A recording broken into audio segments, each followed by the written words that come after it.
Salam sejahtera untuk kita semua. Pelajaran Sekolah Sahabat dengan tema utama Surat Efesus. Pelajaran pertama, Paulus dan Jemaat Efesus. Minggu 25 Juni, Paulus evangelis ke Efesus. Apakah hal mula-mula yang dilakukan Paulus pada saat dia mengunjungi Efesus untuk pertama kalinya di akhir dari perjalanan misionarisnya yang kedua? Efesus adalah salah satu dari beberapa kota besar dari Kekaisaran Romawi dengan jumlah penduduk sekitar 250.000. Itu merupakan ibu kota dari salah satu provinsi yang paling kaya di Kekaisaran Romawi, yaitu Provinsi Asia yang mencakup sebagian besar wilayah yang kita kenal saat ini sebagai Asia Kecil. Pada zaman Paulus, provinsi tersebut sedang menikmati masa pertumbuhan dan kemakmuran. Sebagai kota pelabuhan, Efesus juga terletak di persimpangan rute jalan darat. Sementara penduduk kota menyembah banyak dewa, Artemis dianggap sebagai dewa penjaga kota dan merupakan ilah yang tertinggi. Penyembahan kepada Artemis merupakan fokus dari berbagai upacara kemasyarakatan, perlombaan atletik, dan perayaan-perayaan tahunan lainnya. Artemis disebut Diana oleh bangsa Romawi. Kita boleh lihat itu di dalam Kisah Para Rasul 19 ayat 24 dan 35.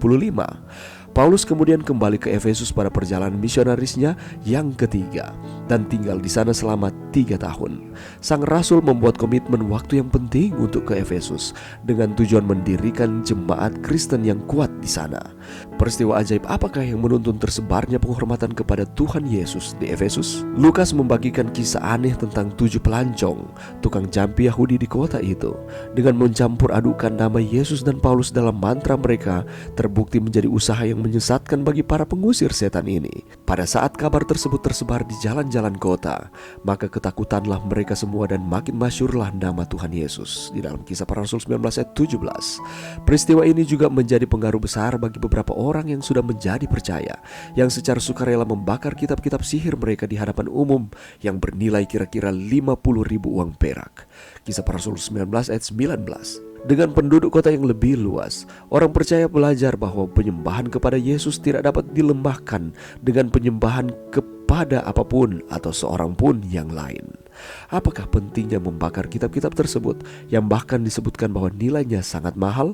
Apakah yang peristiwa itu ajarkan kepada kita tentang komitmen total kepada Tuhan?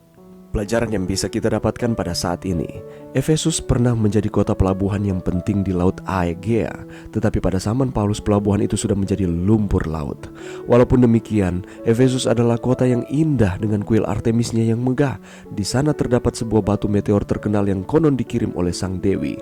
Menurut kepercayaan mereka, di dalam Kisah Para Rasul 19 ayat 35, ratusan pelajar melayani di kuil ini dan para pedagang setempat menjual berbagai lukisan patung dan perhiasan dewi Artemis. Kita boleh lihat di dalam Kisah Para Rasul 19 ayat 23 sampai 41. Kota ini juga memiliki teater-teater yang besar dan terkenal, sebuah stadion tempat pertarungan para gladiator, dan perpustakaan-perpustakaan. Paulus berkarya di Efesus sekitar 3 tahun. Satu generasi kemudian, penulis kitab Wahyu menulis bahwa orang-orang Kristen Efesus tidak lagi mencintai Kristus. Jemaat tersebut digambarkan telah jatuh begitu dalam.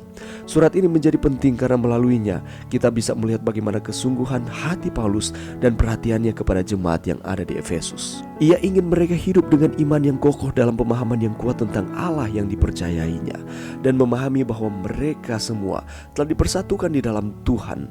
Tak ada tembok pemisah antara satu dengan yang lain, dan mereka perlu juga untuk membangun hubungan yang baik antara satu dengan yang lain.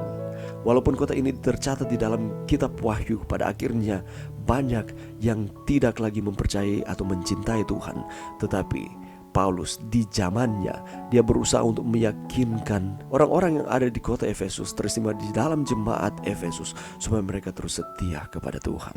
Itulah sebabnya pelajaran kita sepanjang triwulan ini, kita akan melihat bagaimana kerinduan Rasul Paulus supaya umat-umat Tuhan yang ada di Efesus untuk terus setia kepada Tuhan. Dan tujuan dari surat ini adalah untuk menguatkan iman jemaat agar tidak terpengaruh dengan berbagai praktik penyembahan kepada dewa Yunani, yaitu Dewi Artemis. Sebab bagi masyarakat Efesus, Dewi Artemis dipahami sebagai dewi kesuburan. Kalau kita melihat juga di dalam Kisah Para Rasul 19 ayat 13 sampai 20, ada peristiwa yang terjadi di sana di mana nama Yesus memberikan kekuatan. Lukas membagikan kisah aneh ini tentang 7 pelancong, tukang jampi Yahudi di kota itu. Mereka berusaha untuk mencampur adukan nama Yesus dan Paulus dalam mantra mereka, karena mereka berpikir bahwa nama Yesus itu mengandung kuasa.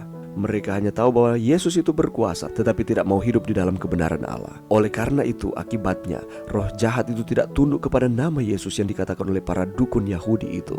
Roh jahat juga mengetahui tentang Yesus dan Paulus, namun roh itu tidak mengenal otoritas anak-anak dari tukang jampoi Yahudi di kota itu.